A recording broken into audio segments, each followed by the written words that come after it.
시간이 다 되었습니다. 함께 같이 날마다 숨쉬는 순간마다 찬양하면서 새벽 예배를 시작하겠습니다.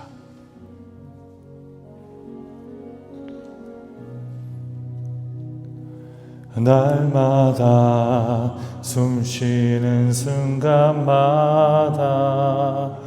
내 앞에 어려운 일 보내 주님 앞에 이 몸을 맡길 때 슬픔 없네 두려움 없네 주님의 의자 위로운 손길 항상 좋은 것 주시도다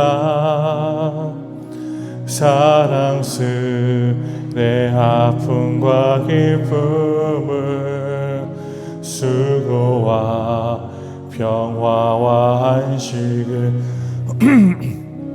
날마다 주님 내 곁에 계셔 자비로 날 감싸주시네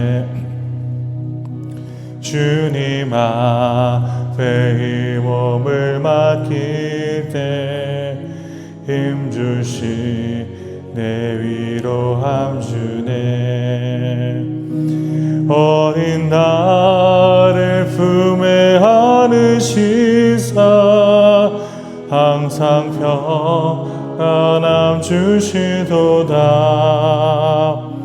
내가 살아 숨을 쉬는 동안 살피시다 약속하셨네 인생의 어려운 순간마다 주의 약속 생각해보네 주님 속에 믿음 잃지 않고 말씀 속에 위로를 얻네 주님의 더우심 바라보며 모든 어려움 위기도다 흘러가는 순간순간마다 주님 약속 새겨봅니다.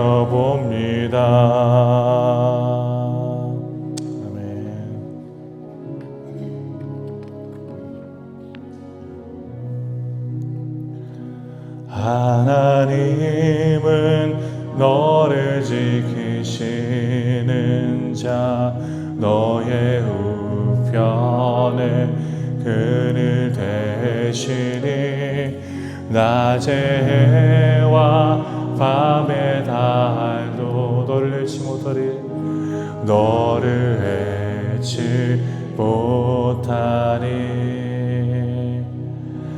하나님은 너를 지키시는 자 너의 환난을 명쾌하시니 그가 너를 지키시리라 너의 출입을 지키시리라 눈을 들어 산을 보아라 너의 도움 어디서 오나 천지 지으신 너를 만드신 여호와께로다 하나님은 너를 지키시는 자 너의 우편에 그늘 되시니 낮의 해와 밤의 달도 너를 잃지 못하리 하나님은 너를 지키시는 자 너의 환난을 명쾌하시니 그가 너를 지키시리라. 너의 출입을 지키시리라. 눈을 들어 산을 보아라. 너의 도움 어디서나 천지 지으신 너를 만드신 여호와께로다. 여호와께로 눈을 들어 산을 보아라. 눈을 들어 산을 나의 도움 어디서 오나. 나의 도움 어디서 오나. 천지 지으신 나를 만드신 여호와께로다.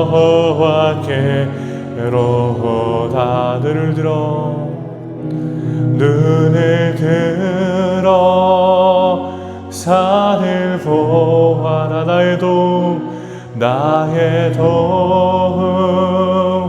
어디서 오나. 천지 지으신 나를 만드신 여호와께로다. 여호와께로다. 아멘. 여호와여, 주의 백성에게 베푸시는 은혜로 나를 기억하시며 주의 구원으로 나를 돌보사 내가 주의 택하신 자가 형통함을 보고 주의 날에 기쁨을 나눠 가지게 하사 주의 유산을 자랑하게 하소서. 아멘. 하나님, 오늘도 하나님의 베푸시는 은혜를 바라보며 이곳에 나왔습니다. 저희들은 지극히 부족하고 연약하지만 하나님이 우리 가운데 베풀어 주신 은혜와 긍휼로 말미암아 우리가 다시 한번 일어설 수 있음을 기억하며 하나님 앞에 나아옵니다. 이 시간 나온 주님의 백성들을 기억하여 주시고 한 분의 한 분의 마음을 만져주셔서 그 마음이 하나님 앞에 합당한 자로서 주님 앞에 나아갈 수 있도록 도와주시옵소서. 우리들의 기도와 간구를 주여 들어주시옵소서. 우리가 간구하며 기도하는 이 시간 우리의 기도로 말미암아 우리의 삶이 다시 한번 변할 수 있도록 도와주시고 간구함으로 말미암아 하나님의 놀랍고도 크신 사랑을 체험케 하여 주시옵소서. 이곳에 나온 우리 성도님들 한 분 한 분의 마음을 다스려 주시고 성령 하나님으로 채워 주실 줄 믿고 이 모든 말씀을 예수 그리스도의 이름으로 기도드립니다. 아멘. 찬송가 200장 다 같이 부르시겠습니다. 통합 찬송가는 235장입니다. 235장 통합 찬송가 235장 닳고 오묘한 그 말씀.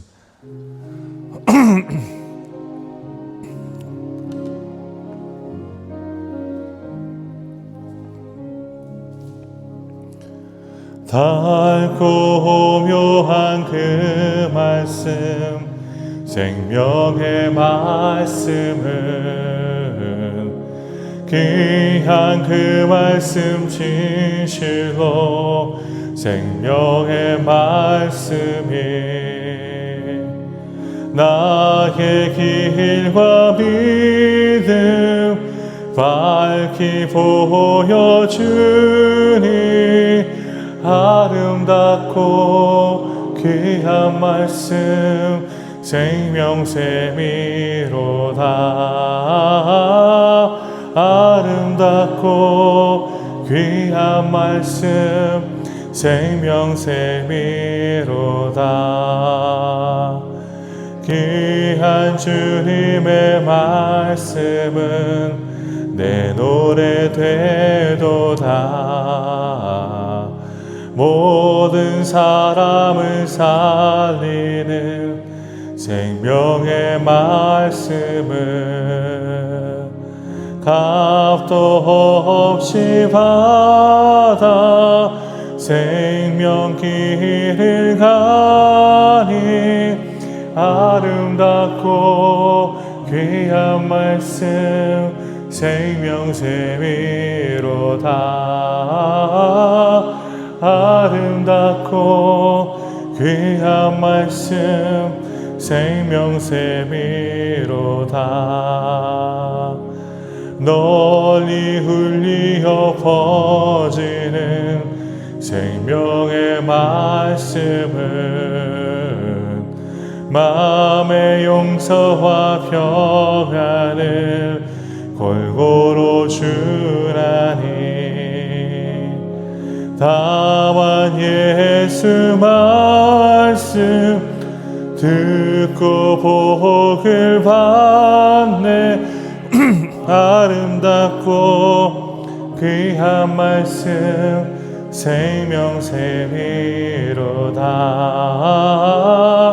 아름답고 귀한 말씀 생명샘이로다. 아멘.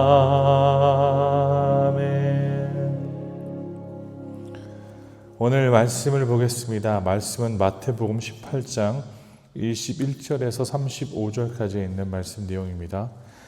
마태복음 18장 22절에서 35절. Palavra de hoje está em Mateus, capítulo 18, verso 21 ao verso 35. Evangelho segundo Mateus 18, 21 ao 35. 마태복음 18장 21절에서 35절 함께 말씀을 교독하도록 하겠습니다. 그때 베드로가 나와 이르되 주여 형제가 내게 죄를 범하면 몇 번이나 용서하여 주리이까? 7번까지 하오리이까?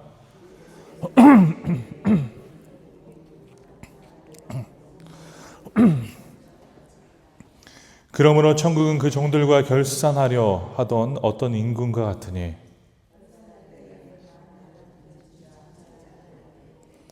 갚을 것이 없는지라 주인이 명하여 그 몸과 아내와 자식들과 모든 소유를 다 팔아 갚게 하라 하니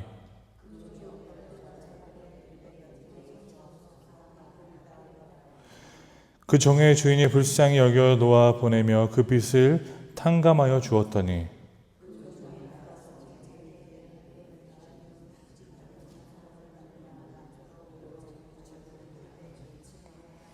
그 동료가 엎드려 간구하여 이르되 나에게 참아 주소서 갚으리이다 하되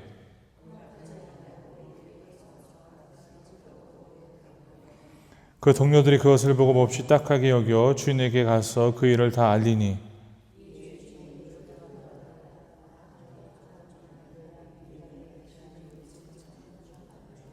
내가 너를 불쌍히 여긴 것 같이 너도 내 동료를 불쌍히 여김이 마땅하지 아니하냐 하고.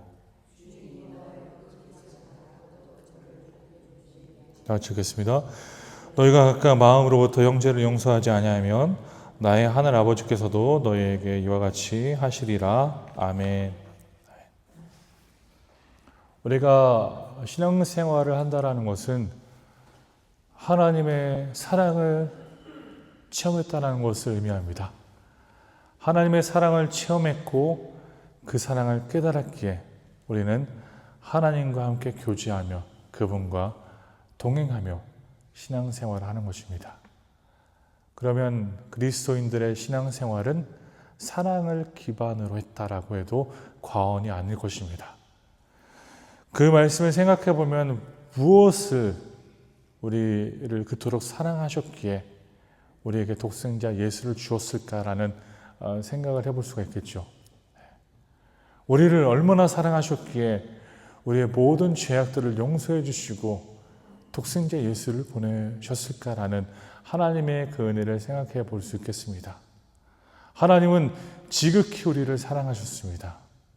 지극히 우리를 사랑하시고 우리를 지극히 구원하기를 원하시기에 예수 그리스도를 보내주시고 그분의 사랑의 상징인 예수 그리스도로 말미암아 그분을 따르며 의지할 때 우리는 그 죄에 대한 용서를 받고 하나님과 동행하며 하나님과 교제하며 하나님의 백성들이 될 수 있다는 것을 우리는 너무나도 잘 알고 있는 현실입니다.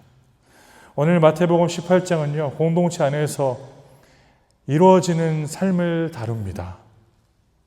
공동체 안에서 다양한 일들이 이루어질 수 있습니다. 그 가운데 오늘 말씀의 내용은 특별히 용서의 내용을 다루고 있습니다. 21절은 이렇게 기록합니다. 그때 베드로가 나와 이르되 주여 형제가 내게 죄를 범하면 몇 번이나 용서하여 주리이까? 라고 말합니다. 몇 번이나 내가 나의 이웃의 실수와 죄를 용서해 줄 수 있을까요? 라고 합니다. 그때 당시 랍비의 교훈들에 의하면 그들은 3번을 이야기했습니다. 3번은 용서해 줘야 된다.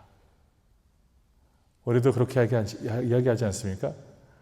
한 번은 봐주고 또 2번도 봐주고 3번까지는 내가 봐줄게. 그 이상을 넘으면 내가 가만히 두지 않겠다. 라는 그러한 우리가 살아가는 세상 속에서 그런 표현도 있습니다. 그런데 오늘 베드로를 바라보면요, 그는 이렇게 말합니다. 7번까지 하오리이까? 그때 당시 랍비들이 가르쳐줬던 것보다 어떻게 보면 2배를 넘어서는 그러한 이야기를 하고 있습니다. 베드로는 어떻게 보면 이 순간 예수님으로부터 칭찬을 받기를 원했던 그런 모습을 볼 수 있겠죠. 이렇게 7번 말하면은 예수님이 베드로야, 너는 정말 위대하구나. 랍비들은 3번을 말하는데 너는 7번을 말하고 있구나. 칭찬받을 만한 상황이다라고 생각했을 것입니다. 그러나 말씀은 이렇게 말합니다. 22절을 보십시오. 예수께서 이르시되 내게 이르노니 7번뿐만 아니라 7번을 70번까지라도 할지니라 라고 말씀을 기록합니다. 우리는 용서를 할 때 계산을 하면서 용서하면 안 된다는 것을 말씀이 표현해주고 있는 바입니다. 내가 누구에게 용서를 할 때 그래, 1번 용서해줬지. 또 용서를 할 때 2번째 실수했으니까 2번을 용서해줬다. 또 이웃에 대해서 3번 나에게 실수했어. 내가 3번째를 용서해줬다. 1번만 더 하면 내가 가만히 두지 않겠다. 그런 마음으로 우리가 때로는 용서할 때가 있다는 것이죠. 아니요, 거의 다수가 그렇게 생각하며 생활을 하시고 계실 것입니다.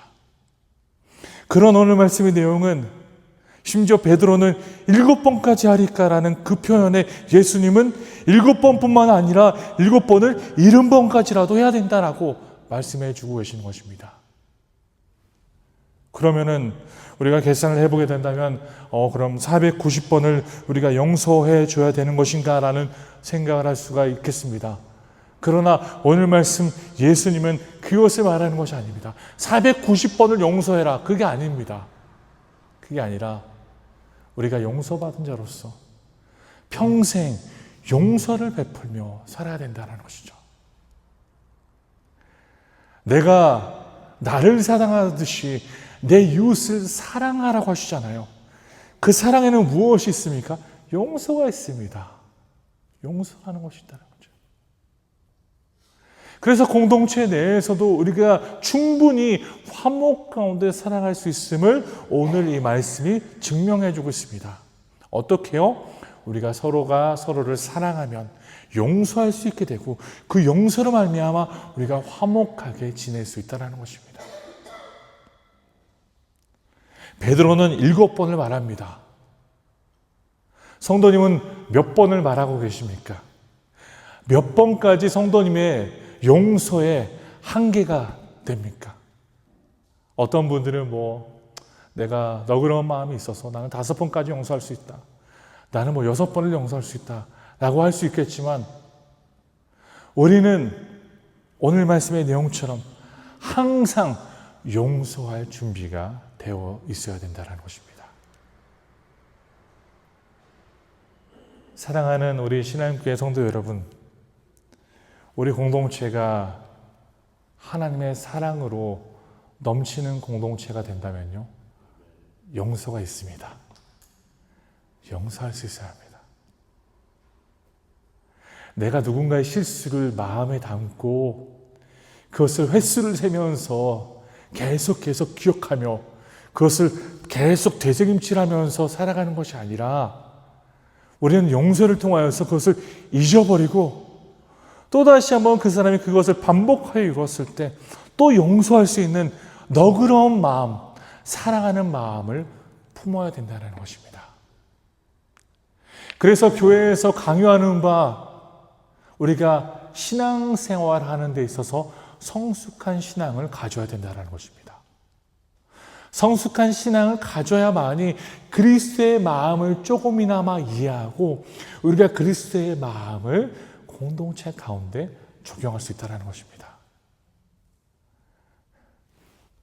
물론 이 말씀의 내용을 보면서 쉽지 않은 선택임을 저도 충분히 알고 있습니다.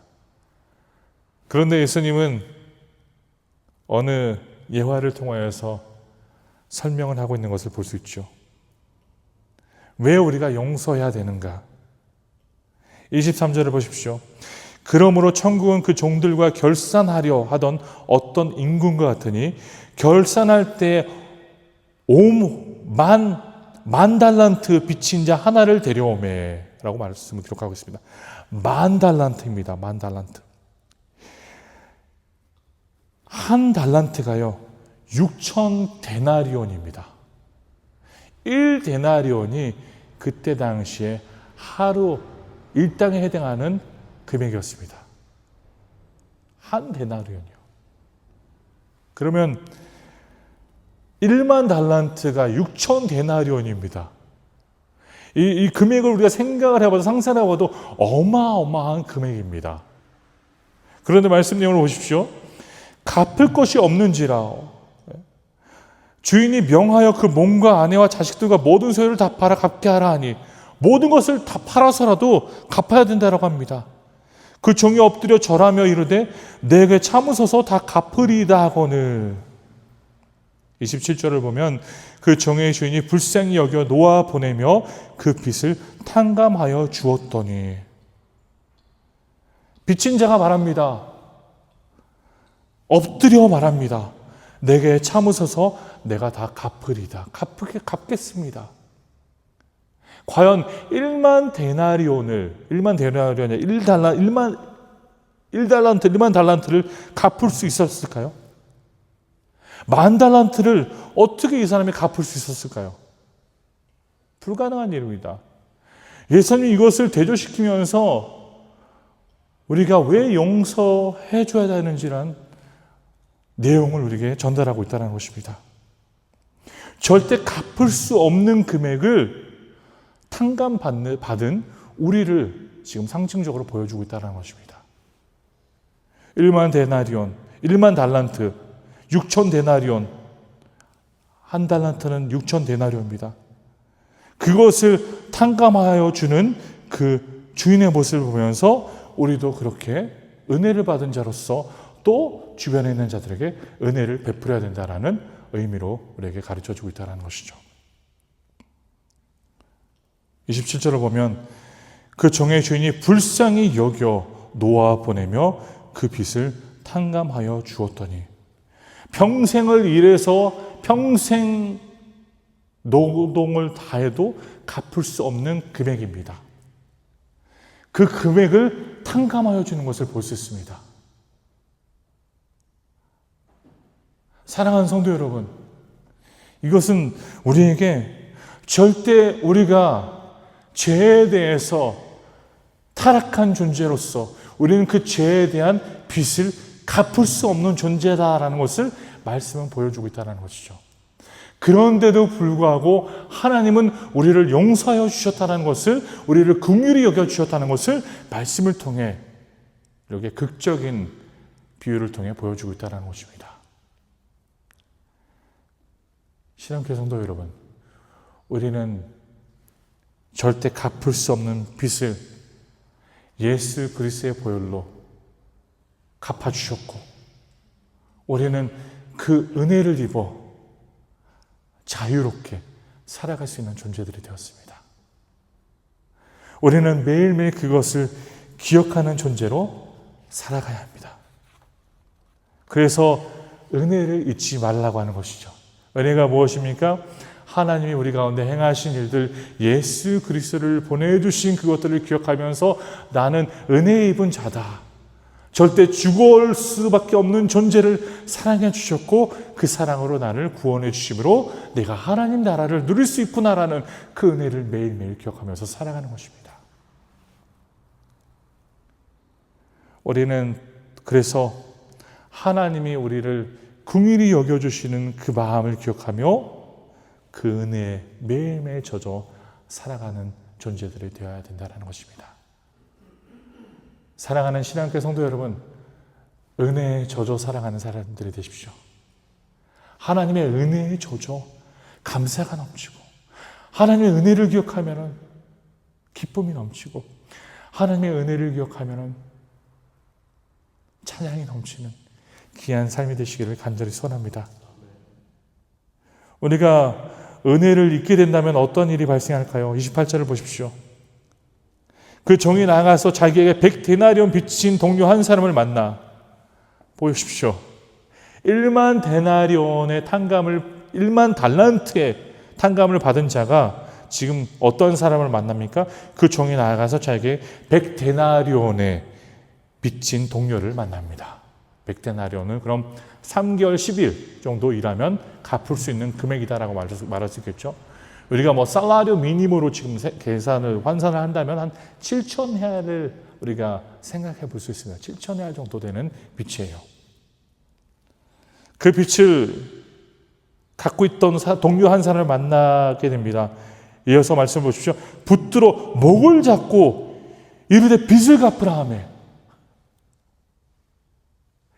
1만 달란트를 빚져서 탕감받은 자가 지금 100데나리온을 본인에게 빚진 자 목을 잡고 지금 나에게 빚을 갚으라 라고 말하고 있습니다.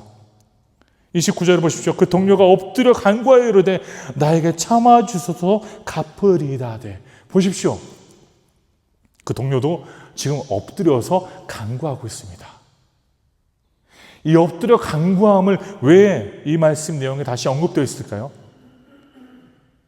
이전에 본인이 했던 것을 기억하라는 것입니다. 이전에 이 종도 어떻게 했습니까? 26절을 보면 내게 참으소서 다 갚으리다. 그 종이 엎드려 절하며 이르되 내게 참으소서 다 갚으리다. 마찬가지로 29절을 보면은 이 동료도 그렇게 합니다. 그 동료가 엎드려 간구하여 이르되 나에게 참아주소서 갚으리이다 하되. 내가 갚겠다라고 하면서 이 사람도 엎드려 간구하는 것을 볼 수 있습니다. 그런데 30절을 보시면 이 사람의 반응을 보면은 우리는 의아할 수도 있습니다. 허락하지 아니하고 이에 가서 그가 빚을 갚도록 옥에 가두거늘. 훨씬 더 비교할 수도 없는 금액, 그 작은 금액을 놓고 그 빚을 달라고 하며 목을 잡고 엎드린 자를 옥에 가두며 그 빚을 끝까지 얻어내겠다라는 그러한 심보를 보이는 말씀 내용을 다루고 있습니다. 31절을 보십시오. 그 동료들이 그것을 보고 몹시 딱하게 여겨 주인에게 가서 그 일을 다 알리니. 사람들이 그 상황을 보았다는 것이죠. 사람들은 봅니다, 성도 여러분. 우리가 하나님의 은혜를 받은 백성임을 이미 세상 사람들은요 알고 있습니다. 그 세상 사람들이 말하지 않습니까? 그 동료들이 그것을 보고 몹시 딱하게 여겨 주인에게 가서 그 일을 다 알리는 것을 보고 있죠. 그 주인에게 1만 달란트를 탕감해준 그 주인에게 가서 그 사람이 지금 이러한 만행을 저지르며 다니고 있다라고 말합니다. 32절을 보십시오. 이에 주인이 그를 불러다가 말하되 악한 종아 네가 빌기에 내가 네 빚을 전부 탕감해 주었거늘 내가 너를 불쌍히 여긴 것 같이 너도 내 동료를 불쌍히 여김이 마땅하지 아니하냐 하고 내가 너에게 불쌍히 여기고 긍휼을 발휘했다면 너도 마찬가지로 이웃들에게 긍휼을 섬겨야 하는 것이 마땅하다라고 말씀 보여주고 있습니다. 사랑하는 우리 신앙교회 성도 여러분, 하나님의 긍휼을 입었으면요 우리도 긍휼로 우리 이웃을 대할 줄 알아야 합니다. 바로 이 논리입니다. 세상 사람들도 알고 있는 논리입니다. 동료들이 가서 말하잖아요. 왜 그럴까요? 뭔가 이것은 정당하지 않다라고 그들이 생각하고 있기에 그 주인에게 가서 말한 것입니다. 물론 100데나리온을 받는 것이 정당하다고 그 사람은 생각했겠죠. 그러나 은혜를 입었다면, 은혜를 입은 것을 기억하면요, 그 100데나리온은 충분히 포기하고 긍휼을 베풀며 또한 섬길 수 있다는 것입니다. 바로 이것입니다. 신앙교회 성도 여러분, 우리도 마찬가지입니다. 하나님은 우리가 절대 갚을 수 없는 금액을, 죄를 용서해 주셨습니다. 그 죄를 용서해 주셨으면 우리도 마찬가지로 우리 주변에 있는 사람들이 우리에 대해서 실수했을 때 우리는 충분히 용서해 줄 수 있는 사람들이 되어야 합니다. 네. 때로는 우리가 나에 대해서 뭔가 유언비어를 퍼뜨리는 사람들, 나에 대해서 뒷담화하는 사람들에 대해서 화가 날 때가 있습니다. 그렇지 않아요? 화가 나죠. 그래서 우리는 잠을 이루지 못할 정도로 화로 가득하여서 그 분노를 품고 어떻게 해서든 내가 저 사람을 만나거나 어떻게 해서든 내가 이것을 그에게 갚겠노라 하며 그러한 마음을 가질 때가 있습니다. 그러나 성도 여러분, 오늘 말씀은 무엇을 말합니까? 은혜를 기억하면, 긍휼을 기억하면 우리 또한 용서하게 된다는 것입니다. 이 모든 것들을 통하여서 무엇을 기억하도록 만들어주고 계십니까? 다른 동료도 엎드려서 참아주셔서 갚으리다 하는 그 모습을 보여주면서 본인의 모습과 동일한 상황을 묘사하며 나 또한 용서해줘야 된다는 것을 주님은 보여주고 계신다는 것입니다. 그래서 신앙교회 성도 여러분, 우리에게는 잘난 것이 하나도 없음을 기억하면서 우리 또한 충분히 우리에 대해서 안 좋은 마음을 품거나 우리의 원수들에 대해서도 충분히 용서하며 그들에게 긍휼을 베풀 수 있는 성도님들이 되시기를 간절히 소원합니다. 그러한 마음이 예수님의 마음입니다. 그러한 마음을 품는 것이 하나님의 마음을 품는 것입니다. 우리 교회도 그렇습니다. 한평생을 신앙생활하면서 아무개 집사님과 아무개 권사님과 아무개 장로님과 우리가 그 마음에 되새겨온 상처가 있다면, 아픔들이 있다면 그것들을 내려놓고 용서하시며 나아가시기를 간절히 바랍니다. 하나님이 세우신 공동체는 사랑의 공동체입니다. 하나님이 세우신 공동체는 사랑을 근거로 하여, 그분의 사랑을 근거로 하여 용서하며 화목을 이루는 공동체의 모습이 진정 교회입니다. 그러한 교회로서 우리 성도님 한 분 한 분이 매일매일 살아가시기를 간절히 축원합니다. 기도하겠습니다. 이 시간 기도하실 때 다 같이 함께 기도하겠습니다. 하나님, 오늘 저희들에게 주신 하나님의 말씀을 기억하며 우리가 간절히 하나님께 긍휼을 구하며 나갈 수 있도록 도와주시옵소서. 긍휼을 받은 자로서 또한 충분히 용서할 수 있는 마음을 우리 가운데 허락하여 주시고, 그 용서하는 마음으로 우리가 화목을 이루고 우리 공동체가 더욱더 사랑이 넘치는 신앙교회가 될 수 있도록 해달라고 이 시간 다 같이 함께 통성으로 기도하겠습니다. 하나님 감사합니다. 하나님 저희들을